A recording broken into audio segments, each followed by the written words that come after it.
રાજ્યના 121 તાલુકામાં હળવાથી મધ્યમ વરસાદી ઝાપટા. સાબરકાંઠાના વિજયનગરમાં સૌથી વધુ 2.24 ઇંચ વરસાદ. 16 તાલુકાઓમાં 1 ઇંચથી વધુ વરસાદ.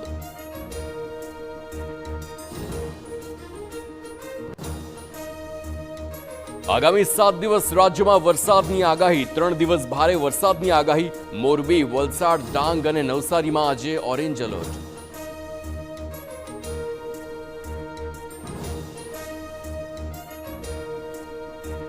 ગીર સોમનાથ જિલ્લાના દરિયાકાંઠે આજે હાઈ વેવનું એલર્ટ. દરિયામાં 3 થી 3.5 મીટર સુધીના મોજા ઉછળવાની શક્યતા. તમામ બંદરો પર ભયજનક 3 નંબરનું સિગ્નલ લગાવાયું.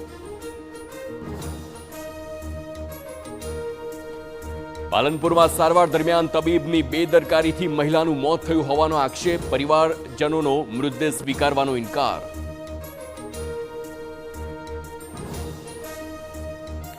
કચ્છમાં 27 ગુનામાં ઝડપાયેલા 1 કરોડના માદક પદાર્થનો નાશ. કોકેઇન, હેરોઇન અને ગાંજા સહિત 1 કરોડના માદક પદાર્થનો નાશ કરાયો.